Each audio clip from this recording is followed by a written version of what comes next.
بسم اللہ الرحمن الرحیم نحمدہ ونصلی علی رسول الکریم اما بعد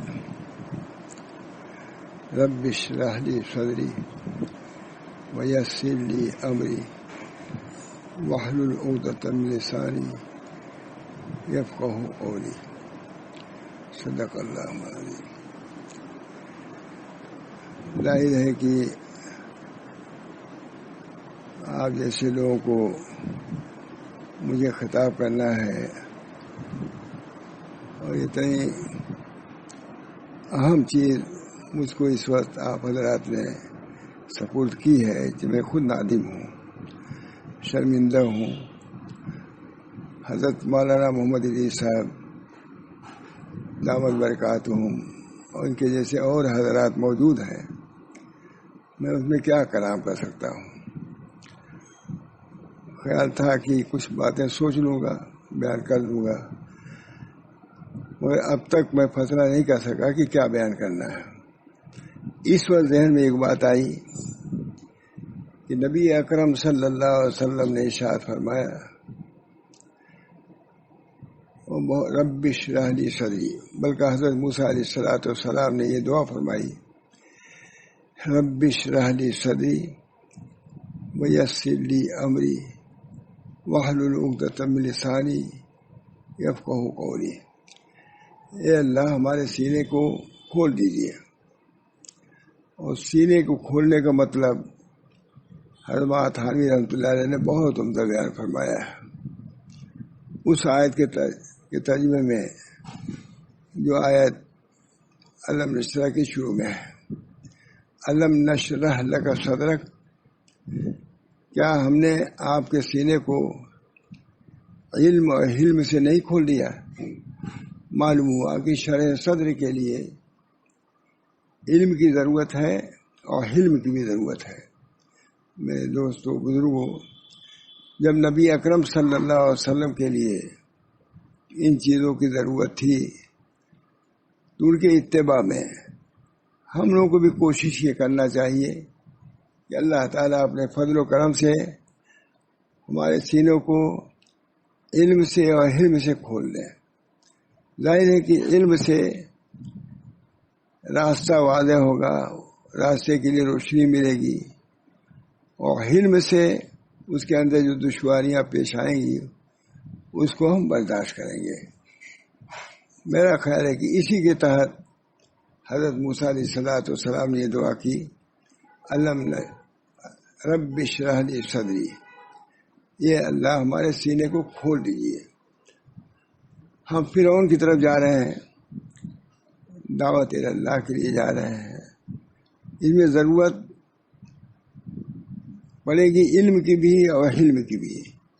اس بنا پر جیسے نبی اکرم صلی اللہ علیہ وسلم پر آپ نے علم و حلم کو کھول دیا تھا، ویسے ہی موسیٰ علیہ الصلوۃ والسلام اپنے لیے دعا فرما رہے ہیں کہ اس اہم کام کے لیے ہم جا رہے ہیں، اے اللہ ہمارے سینے کو علم و حلم سے کھول دیجیے۔ رب اشرح لی صدری ویسر لی امری، اتنے پر بھی اکتفا نہیں کیا اور فرمایا کہ ویسر لی امری، معجزات کے رہتے ہوئے علم و حلم کو طلب کیا، اور علم و حلم کے باوجود فرمایا کہ ہمارے معاملے کو آسان فرما دیجیے۔ معلوم ہوا کہ اس کام کے لیے علم کی ضرورت ہے، حلم کی ضرورت ہے، اور اللہ تعالیٰ کی تیسیر اور توفیق کی بھی ضرورت ہے۔ اللہ تعالیٰ ہم سب لوگوں کو اس کام کرنے میں ان تمام نعمتوں سے نواز دیں، مشرف فرمائیں۔ چونکہ آپ حضرات بظاہر اس درجے پر ہیں کہ تعلیم و تربیت کا کام کر رہے ہیں، مجھے معلوم ہوا کہ فلاں شخص تعلیم و تربیت کا کام کرتے ہیں، اسی لحاظ سے میں کہہ رہا ہوں کہ اللہ تعالیٰ سے دعا بھی کرنا چاہیے توفیق دے۔ جو کچھ بھی جس سے بھی کام ہوتا ہے سب اللہ کی توفیق ہی سے ہوتا ہے۔ حضرت خواجہ محمد معصوم فرماتے ہیں کہ دیکھو میں کچھ بھی نہیں ہوں، اللہ تعالیٰ نے میرے دل میں ایسی چیز رکھ دی ہے، ان کی طرف سے مجھے ایک چیز حاصل ہوئی ہے جس کی بنا پر تم لوگ متاثر ہو، میری کوئی حیثیت نہیں ہے۔ اسی بنا پر علماء نے لکھا ہے کہ اگر کسی شیخ سے کوئی کام ہوتا ہو تو اس کو اللہ کی طرف منسوخ کرے، اپنی بے بسی کو، اپنی نالائکی کو پیش نظر رکھے اور تواضع کے ساتھ، انکسار کے ساتھ تعلیم و تربیت کا کام اس کو کرنا چاہیے۔ اس بنا پر بہت مختصراً مجھے عرض کرنا ہے کہ آپ حضرات کہتے ہوئے مجھے شرم آتی ہے کہ میرے مجاز ہے، تو مجھے یہ حق پہنچتا ہے میں اتنا کہہ سکوں کہ حضرات کو اللہ تعالیٰ نے میری طرف سے ایک مرتبہ، ایک منصب دیا ہے جس کا میں دینے کے لائق نہیں تھا، لیکن جو دیا ہے تو اس بنا پر کہہ رہا ہوں کہ سب سے پہلی چیز یہ ہے کہ ہم خود بھی اتباع سنت کریں، سنت کے اتباع کا بہت لحاظ کریں۔ یہ ہم سمجھیں کہ ہم ان کے پیشوا ہیں، رہ رہا ہوں، اگر ہم جتنا سنت کی اتباع کریں گے اتنی ہمارے نائبین بھی، متبعین بھی اس کی پیروی کریں گے۔ آج اس چیز کا فقدان ہو رہا ہے۔ حضرت مولانا زکریا صاحب نے لکھا ہے، بہت عمدہ لکھا ہے کہ بعض دفعے اجازت دینے کے بعد آدمی اپنے منصب سے گر بھی جاتا ہے۔ اس طرح پر اس وقت تو اور زیادہ احتیاط کرنے کی ضرورت ہے کہ اللہ تعالیٰ نے ایک منصب دیا، اس کا ہم کو لحاظ کرنا ہے، اور جس نے یہ اجازت دیا اس کو بھی ضروری ہے کہ حضرت عمر رضی اللہ عنہ نے فرمایا کہ بتلاؤ، اپنے لوگوں سے بتلاؤ، اگر میں کسی کو لائق سمجھ کر کے کسی کو کوئی کام سپرد کروں تو کیا میں بری ذمہ ہو جاؤں گا؟ تمام صحابہ نے کہا، جو بھی ان کے سامنے تھے متبعین نے کہا بے شک آپ اس سے بری ذمہ ہو جائیں گے، مگر انہوں نے فرمایا نہیں، ابھی بری ذمہ نہیں ہوں گا۔ یہ اشاعت اسلام میں مولانا حبیب الرحمان عثمانی نے اس کو نقل کیا ہے جو میں بیان کر رہا ہوں، اور حضرت مولانا شاہ رسول اللہ سے برابر اس کو سناتے تھے کہ حضرت عمر رضی اللہ تعالیٰ نے اپنے مصاحبین سے فرمایا کیا میں کسی کو اہل سمجھ کر کے کوئی کام سپرد کروں تو کیا میں اس سے بری ذمہ ہو گیا؟ تمام صحابہ نے کیا، ان کے مصاحبین نے کہ ہاں ہو گئے۔ فرمایا نہیں، جب تک میں یہ نہ دیکھ لوں کہ جو کام سپرد کیا ہے وہ کام سپرد جو کیا ہوا ہے وہ ڈھنگ سے اور اصول کے مطابق ہو رہا ہے یا نہیں، اس وقت میں بری ذمہ نہیں ہوں گا۔ مطلب کام کو اہل کو سپرد کیا اور اس کے اندر صلاحیت اہلیت پا کر کے سپرد کیا، لیکن اس وقت بھی حضرت عمر فرما رہے ہیں کہ میں بری ذمہ نہیں ہوا جب تک کہ میں نے یہ دیکھ لوں کہ وہ کام اس طریقے پر ہو رہا ہے یا نہیں ہے۔ اس بنا پر اس کی بھی نگرانی ضروری ہے۔ اللہ تعالی ہم سب لوگوں کو صحیح طریقے سے کام کرنے کی توفیق مرحمت فرمائے۔ اگرچہ یہ طریق بہت کم ہو گیا، نادر ہے، اور میں سمجھتا ہوں کہ ہمارے گاؤں میں بہت زیادہ الحمدللہ ہے۔ یہ خصوصیت ہمارے ہی گاؤں کی ہے، یہ اتنے خلفاء ہیں، اتنا یہ کام ہو رہا ہے الحمدللہ۔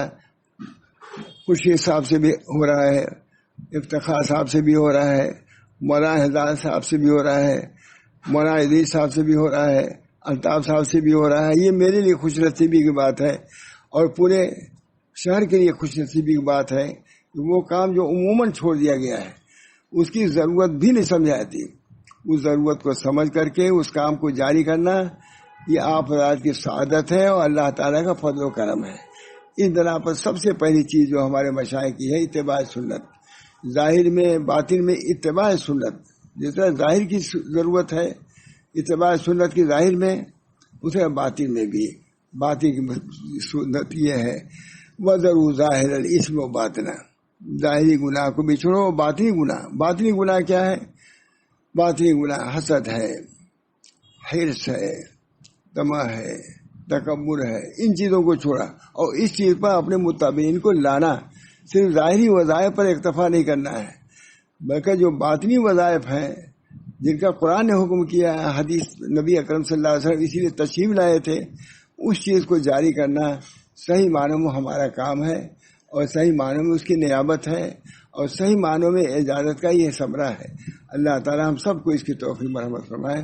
میں اس سے بری نہیں ہوں، میں اپنے کو مخاطب کر کے کہہ رہا ہوں کہ اس چیز کی بہت ضرورت ہے کہ طالبین کی استعدادات کو معلوم کیا جائے۔ شاہ عبدالعزیز صاحب نے لکھا ہے کہ مشائخ کا سب سے بڑا کام یہ ہے کہ طالبین کی اصلاح، استعدادات کو، کیسی استعداد ہے کہ اس کے مطابق ہم اصلاح کریں۔ اگر اس کو استعداد دوسرے قسم کی ہے، آپ نے اس کے الٹے تعلیم تربیت کیا کہ اس کو نفع نہیں ہوگا. اس وجہ سے مربی کے لیے، مرشد کے لیے ضروری ہے ہر طالب کی استعداد کو معلوم کرے اور اس کے مطابق تربیت کرے. ایک لاٹھی سے سب کو نہیں ہانکنا ہے، بلکہ استعداد کے اعتبار سے اس کو تعلیم و تربیت کرنا ہے. حضرت مولانا تھانوی کے کوئی جاتا تھا اور کوئی وظیفہ شروع کر دیتا تھا. حضرت تھانوی فرماتے بھائی مجھ سے تم سے ملاقات بھی نہیں، بات بھی نہیں ہوئی، تم نے وظیفہ کیسے شروع کر دیا؟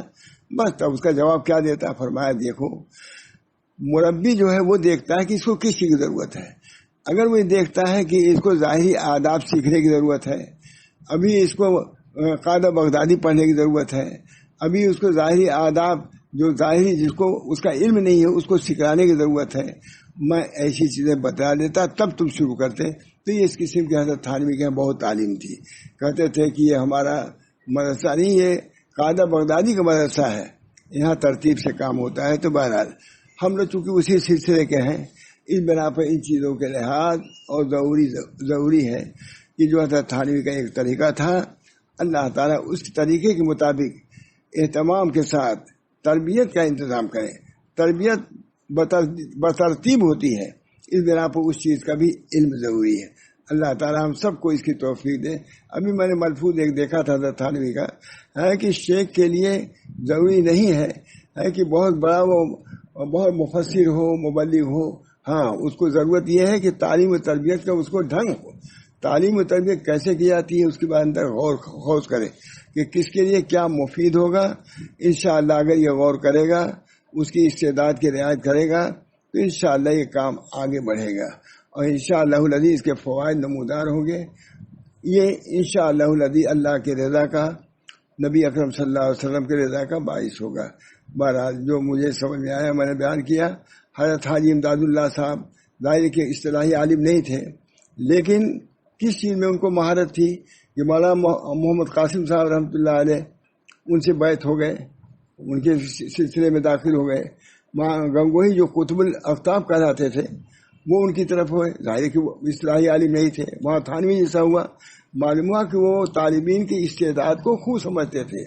سمجھ کر کے مولانا قاسم صاحب جیسے مولانا قاسم صاحب تربیت کیا، مولانا محمد یعقوب صاحب کے ان کی جیسی تربیت کیا. چنانچہ بہت مشہور واقعہ لکھا ہوا ہے کہ حضرت مولانا یعقوب صاحب حضرت حاجی صاحب کی خدمت میں گئے، وہاں گنگوہی بھی گئے. وہاں گنگوہی نے کہا حضرت ہم لوگ مدینہ منورہ جا رہے ہیں، یہ ابھی نئے نئے آئے ہیں، یہ آپ کی خدمت میں رہیں گے؟ ہم لوگ مدینہ منورہ جا رہے ہیں، یہ بعد میں چلے جائیں گے. فرمایا جائیے، لیکن یہ ہے کہ یہ بولیں گے نہیں. وہاں گنگوہی سے کہا کہ آپ ان سے کہیے کہ یہ بولیں گے نہیں. کہا کہ چلے گئے. آئے جب وہاں گنگوہی تو انہوں نے کہا حضرت حاجی صاحب نے کہ ان کو ایک کام سپرد کیا تھا کہ بولیں گے نہیں، میں ابھی بولنے بھی نہیں پاتا تھا کہ یہ بعد میں یہ بولنا شروع کر دیتے تھے. یہ اصلاح ہے. وہاں یعقوب صاحب شیخ الحدیث نہیں بلکہ وہاں تھانوی کے اجل خلف ان میں سے اساتذہ میں سے تھے. لیکن اس کی ضرورت ہے. حضرت حاجی صاحب اصلاحی عالم نہیں تھے، لیکن اس چیز کی کمی تھی کہ بولنے میں کچھ افراد کرتے. تب تو ان کا معلوم ہوا کہ تعلیم و تربیت کی صلاحیت الگ چیز ہے. تعلیم و تربیت پڑھنے پڑھانے کی صلاحیت الگ ہے اور تعلیم و تربیت کی حضرت حاجی کے اندر تعلیم و تربیت کی صلاحیت تھی. اس بنا پر ماں قاسم صاحب، ماں گنگوہی، ماں تھانوی، ہمارے ماں الہ آبادی، ماں محمد حسین صاحب الہ آبادی ان کی طرف رجوع ہو گئے. یہ نہیں کہ اس طرح ہی معلوم ہوا کہ اس کی بھی ضرورت ہے. تعلیم و تربیت کی بے ڈھنگ کی ضرورت ہے. اللہ تعالیٰ ہم سب لوگ جس کو ہم نے اجازت دیا ہے، ہم خود بھی ایسے نہیں ہیں، لیکن آپ لوگوں نے کہا کہ کہو تو اب کہہ رہے ہیں. معلوم تو ہے یہ چیزیں، بلکہ اسی وجہ زبان میں لڑکھا رہی ہے کیونکہ میں ایسی چیز پر بات کر رہا ہوں کہ جس میں مجھے مہارت نہیں ہے. لیکن کہنا ضروری یہی ہے کیونکہ مجھ سے زیادہ آپ لوگوں کو مہارت ہے اور کہنا آپ لوگوں کو ہے جو میری زبان میں زیادہ رکنت بھی ہو رہی ہے. لیکن کہنا ہے چاہے کسی زبان سے کہوں، کہہ رہا ہوں. اللہ تعالیٰ ہم سب لوگوں کو پڑھنے پڑھانے کی جیسے استعداد ہے، اسے تعلیم و تربیت کی بھی ایک استعداد پیدا کرنی چاہیے. اور اس کے لیے سب سے بڑی ضروری چیز ہے کہ طالبان کی استعدادات کو معلوم کیا جائے. حضرت شاہ عبدالعزیز صاحب نے لکھا تفسیر عزیزی میں کہ مشائخ کا کمال یہ ہے کہ طالبین کی استعدادات کو معلوم کر کے اس کی اصلاح کریں. تو حضرت حاجی امداد اللہ صاحب کے اندر ماشاء اللہ ایسی چیز تھی کہ وہاں تھانوی کی اصلاح کیا. اصلاح کے وہاں تھانوی بیٹھے رہے. حضرت حاجی صاحب کہا حضرت آج تو ہم نے آپ کا وقت بہت ضائع کیا، اسی دیر تک بیٹھے رہے. کہا آپ مولوی ہو کر کے ایسی بات کرتے ہیں؟ کیا دوستوں سے بات کرنا یہ عبادت نہیں ہے؟ یہ دیکھیے اصلاح کیا کہ نہیں؟ شیخ حکیم الامت کی اصلاح کیا. کہا کہ حضرت میں اتنی دیر تک آپ کا وقت میں نے ضائع کیا، میں اتنی دیر بیٹھا رہا. فوراً حضرت سے کہا مولانا آپ عالم ہو کر کے ایسی بات کرتے ہیں؟ کیا اشراق تو بیٹھنا ذکر کرنا یہی عبادت ہے؟ کیا اپنے دوستوں سے بات کرنا یہ عبادت نہیں ہے؟ معلوم ہوا کہ تعلیم و تربیت میں ضرورت سمجھا.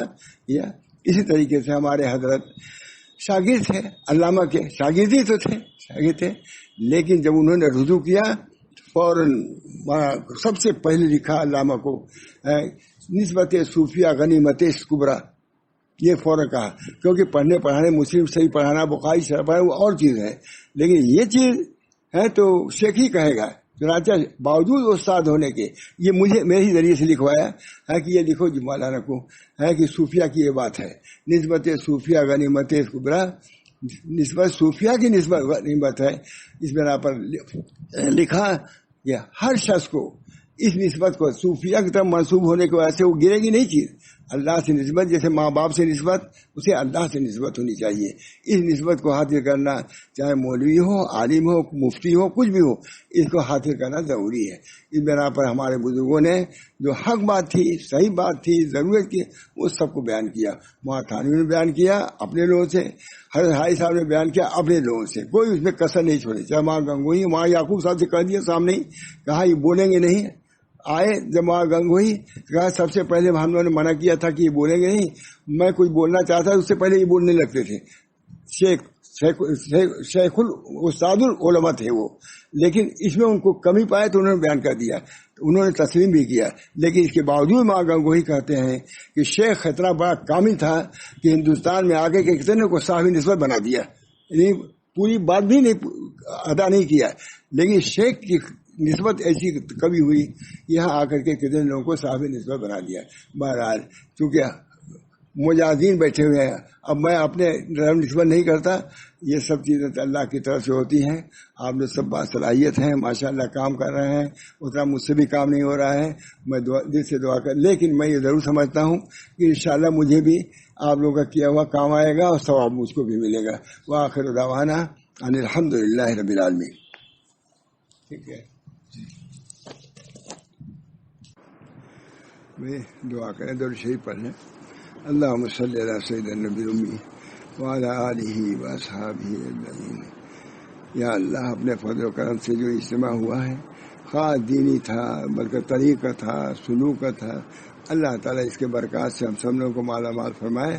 اور جو طریقے ہیں بزرگوں کے، اس طریقے پر ہم لوگوں کو گامزن فرما اور اسی پر چلا، اور اللہ تعالیٰ اس کے فوائد سے دنیا میں بھی اور دین سے بھی مشرف فرما. اللہ تعالیٰ ہمارے طریق کو آسان فرما دے.